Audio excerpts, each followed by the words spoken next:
Hello students, कैसे आप सब। आई होप आप सब अच्छे होंगे। एंड आज का हमारा टॉपिक है 5th यूनिट का रिक्रूटमेंट और सिलेक्टिंग डिप्लॉयमेंट। ये 3 वर्ड दिए गए हैं। हो सकता है ये आपको 2 नंबर में पूछ सकता है, तो इसके लिए आपको ये पढ़ना ज़रूरी है।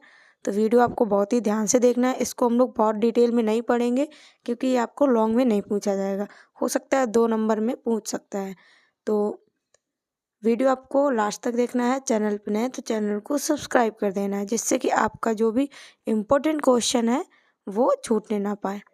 तो चलिए स्टार्ट करते हैं। सबसे पहले हम पढ़ेंगे रिक्रूटमेंट। रिक्रूटमेंट मतलब क्या होता है। Recruitment is form of first stage in the process which continue the selection of cases with the placement of candidate. जब किसी कैंडिडेट की जॉब लगना होता है, उसका प्लेसमेंट होना होता है, तो सबसे फर्स्ट स्टेज होता है रिक्रूटमेंट, जिससे कि हम क्या करते हैं, उनका सिलेक्शन करते हैं, जिससे उनका आगे तक सिलेक्शन हो सके। रिक्रूटमेंट का मतलब होता है छांटना। आपको याद रखना है, सिलेक्शन का सबसे फर्स्ट स्टेज होता है। इसकी ये डेफिनेशन दी गई है, इसमें से हम लोग एक डेफिनेशन पढ़ेंगे। रिक्रूटमेंट इज अ प्रोसेस, ये एक प्रोसेस होता है to discover the source of man power to meet requirement in the staffing schedule, employ effective measure to attracting man power, adequate number of facility, effective selection of the effective efficient work force.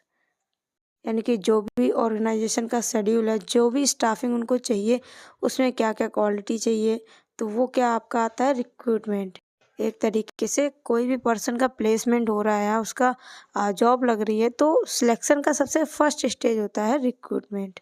इसका purpose क्या है, सबसे पहले हम देखेंगे to determine the present and future requirement of organisation, कि जो भी ऑर्गेनाइजेशन है उसको प्रेजेंट और फ्यूचर में क्या क्या रिक्वायरमेंट है, तो उस हिसाब से जो पर्सन होता है वो रिक्रूटमेंट के लिए आता है।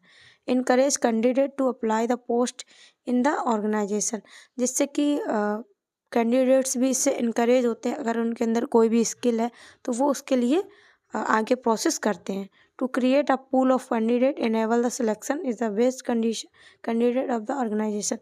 जब आप किसी प्लेसमेंट के लिए एक पूल बना लेते हो जिसमें बहुत सारे कैंडिडेट्स आते हैं, फिर आप उनका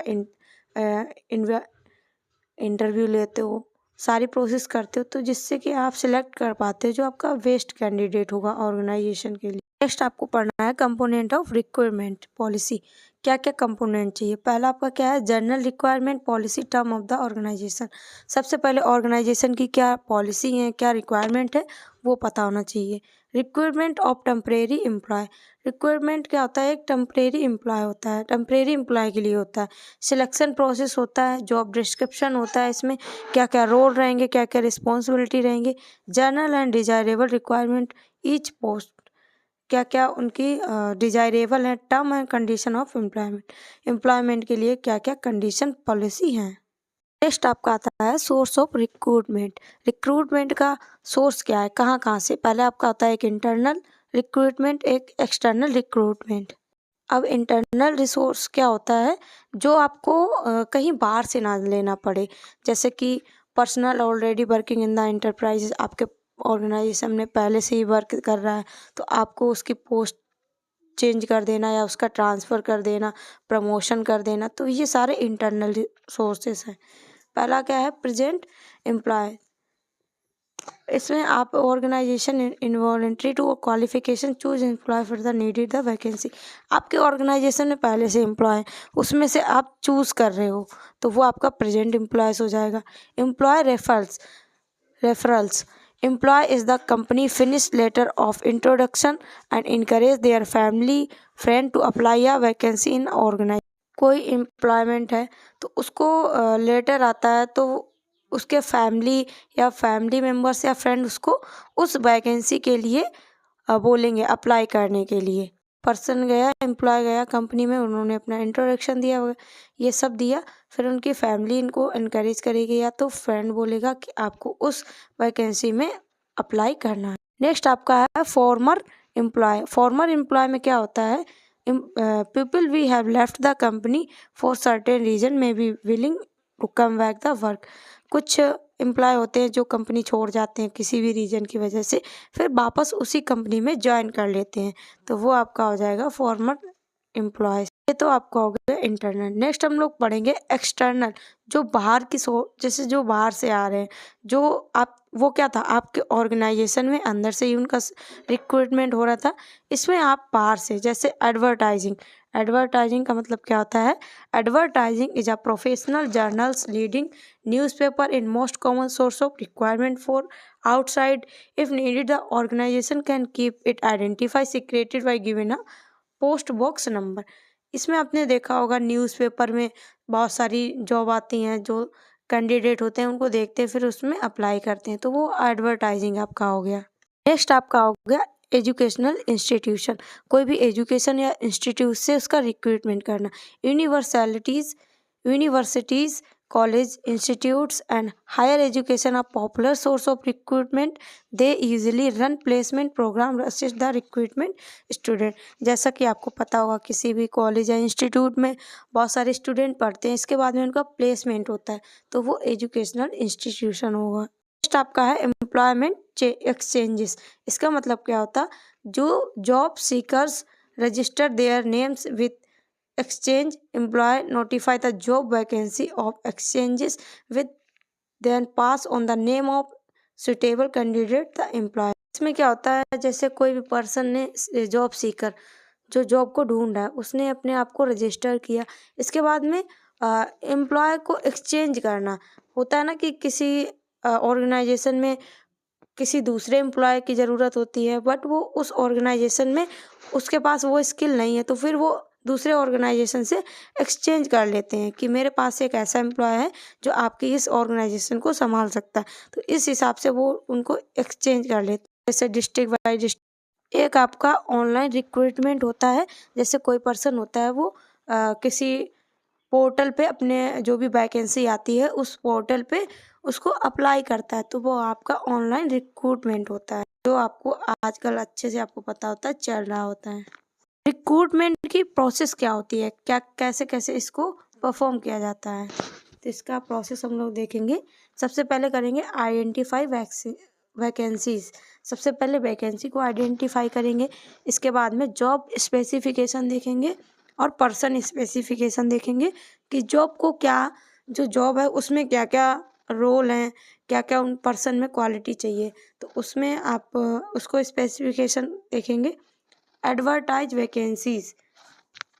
एडवर्टाइज वैकेंसी का मतलब है जो पर्सन है उसमें कब से अप्लाई करेगा, पर्सन को इनवाइट करना, फिर पर्सन उसमें अप्लाई करते हैं, इसके बाद में मैनेज रिस्पॉन्स, इसके बाद में उनके रिस्पॉन्स को मैनेज करते हैं, फिर एक शॉर्ट लिस्ट बनाते हैं, प्रस्पेक्टिव कैंडिडेट, एक कैंडिडेट की लिस्ट बनाते हैं, फिर या तो आप इंटरव्यू अरेंज करते हो कुछ भी जिससे आप सिलेक्शन कर सको, इसके बाद में आप कंडक्ट इंटरव्यू करते हो जिससे कि उनका रिक्रूटमेंट होता है, तो ये इसका प्रोसेस हो गया। इस टॉपिक में इतना सफिशिएंट है आपके लिए। नेक्स्ट आपका टॉपिक है सिलेक्शन। सिलेक्शन क्या होता है? सिलेक्शन इज अ प्रोसेस, यहाँ पे आप डेफिनेशन में देख सकते हो, selection is a process why candidate are divided in 2 classes, those will offered employment, those will not will. क्या क्या एक दो मतलब 2 क्लासेस होते हैं जिसमें कि एम्प्लॉयमेंट को क्या चीज़ें चाहिए और क्या चीज़ें नहीं चाहिए, उस हिसाब से उसका सिलेक्शन होता है। इसका एक और सिंपल डेफिनेशन है, selection is a process of choosing fit candidate और rejecting unfit candidate of the combination of both. Selection क्या होता है? एक प्रोसेस होता है जिसमें आप अपने ऑर्गेनाइजेशन के लिए कैंडिडेट चूज़ करते हो, कौन सा आपके ऑर्गेनाइजेशन में कैंडिडेट फिट बैठ रहा है, जिससे कि आप इंटरव्यू करोगे और उसकी स्किल का पता करोगे, या आप एग्ज़ाम वगैरह करवा सकते हो, उसके बेस पे आप सिलेक्शन करवा सकते हो। नेक्स्ट आपका है significance of selection in nursing. Nursing में कैसे सिलेक्शन होता है, तो सबसे पहले सिलेक्शन प्रोसेस होता है, इसके बाद में प्री सिलेक्शन स्टेज होती है, और इसके बाद में इंटरव्यू होता है, इंटरव्यू के बाद में उसको असेसमेंट किया जाता है। तो नेक्स्ट ये आपका हो गया significance of selecting in nursing, क्या क्या चीज़ें ज़रूरी होती हैं। पहला आपका क्या होगा? आपको पहले सिलेक्शन प्रोसेस होगा, कैसे कैसे सिलेक्ट करना है, इसके बाद में प्री सिलेक्शन स्टेज होती है, इंटरव्यू होता है, असेसमेंट होता है। नेक्स्ट हम लोग पढ़ेंगे steps in selection process. Selection process में क्या क्या स्टेप होती हैं। पहले आपका होता है स्क्रीनिंग ऑफ एप्लीकेशन फॉर्म। में आप बॉक्स में एक साथ में देख सकते हो जो भी स्टेप होती हैं। Screening for application form, selection test. सबसे पहले आप फॉर्म देखते हो कि जैसे कि आपको सबको पता है कोई वैकेंसी आती है तो सबसे पहले फॉर्म फिल किया जाता है। इसके बाद में उसमें एक टेस्ट होता है, सिलेक्शन टेस्ट होता है, इंटरव्यू होता है या रेफरेंस चेक होता है, मेडिकल एग्जामिनेशन होता है, इशू ऑफ अपॉइंटमेंट लेटर। इसके बाद में आपको अपॉइंटमेंट लेटर मिलता है कि आप उस जॉब को ज्वाइन कर सकते हो। तो ये आपका प्रोसेस हो गया स्टेप ऑफ सिलेक्शन। इसको हम लोग शॉर्ट में देखेंगे क्योंकि ये 2 नंबर में पूछा जाएगा, लॉन्ग नहीं पूछा जाएगा। ये आपका हो गया सिलेक्शन। नेक्स्ट हम लोग पढ़ेंगे प्लेसमेंट या डिप्लॉयमेंट। इसको हम लोग पढ़ेंगे। प्लेसमेंट क्या होता है, डिप्लॉयमेंट क्या होता है। आप अगर किसी कॉलेज में पढ़ रहे हो तो आपको ये वर्ड अच्छे से पता होंगे। Placement is the determination of job to which an accepted candidate to the assign his assignment to the job। किसी जॉब के लिए उस कैंडिडेट को असाइन किया जाता है, एक्सेप्ट किया जाता है, उसको आप प्लेसमेंट बोल सकते हो। इसकी एक और डेफिनेशन है, placement is the defined as the internal filling of vacancy. किसी वैकेंसी को इंटरनल फिल करना as distinct from external requirement. जैसे कोई भी आपने पता होगा इस इंस्टीट्यूट होता है या यूनिवर्सिटी होती है, वहाँ पे प्लेसमेंट होता है तो आपका क्या होता है, वो इंटरनल फिलिंग होता है वैकेंसी का। इसको आप एक लाइन में और अच्छे से समझ सकते हो। Placement is the actual posting of employ to a specific job. किसी पर्सन को, किसी एम्प्लॉय को उस स्पेसिफिक जॉब में पोस्टिंग करना, तो आपका होगा प्लेसमेंट। बेनिफिट इसके क्या होते हैं, बेनिफिट ऑफ प्लेसमेंट। पहला आपका होगा proper placement help gain the intelligence motivated cost effective labour with the valuable knowledge skill and fresh idea. जब आपको पता है किसी भी स्टूडेंट का प्लेसमेंट होता है तो उसमें क्या होता है, इंटेलिजेंस गेन होता है, उसको मोटिवेशन मिलता है और कॉस्ट इफेक्टिव होता है। Project which otherwise would not done due to limited resources taken forward the effective placement. जो भी प्रोजेक्ट है वो लिमिटेड रिसोर्स में नहीं कवर हो रहा है, डन नहीं हो रहा है, तो इससे क्या होता है, इफेक्टिव प्लेसमेंट बढ़ता है। It offers a solution short term staff shortage. इसमें आप शॉर्ट टर्म के लिए जो स्टाफ शॉर्टेज है उसका सोल्यूशन निकाल सकते हो एक थोड़े टाइम में। इसके बहुत सारे बेनिफिट होते हैं। नेक्स्ट हम लोग पढ़ेंगे प्रिंसिपल्स ऑफ प्लेसमेंट। सबसे पहला प्रिंसिपल क्या है, जॉब रिक्वायरमेंट। जो भी कैंडिडेट है उसके हमें अकॉर्डिंग टू जॉब हमें उसको प्लेसमेंट देना है, जो भी हमें रिक्वायर्ड है जॉब में। क्वालिफिकेशन, हमें उस पर्सन की, जो भी एम्प्लॉय है उसका क्वालिफिकेशन भी देखना है। लॉयल्टी एंड कोऑपरेशन, एम्प्लॉय के अंदर लॉयल्टी होनी चाहिए, कोऑपरेशन होना चाहिए। इंफॉर्मेशन, उसको इन्फॉर्मेशन होना चाहिए जो भी उसका जॉब है उसको कैसे करना है, क्या क्या रूल है। Guidelines of manager to effective place, आपको पढ़ने की ज़रूरत नहीं है, तो आपको समझ में आ गया होगा प्लेसमेंट क्या होता है और रिक्रूटमेंट क्या होता है, सिलेक्शन क्या होता है। वीडियो अच्छा लगा तो वीडियो को लाइक करें, चैनल पर नए तो चैनल को सब्सक्राइब करें। Thank you for watching my video. Subscribe for more content.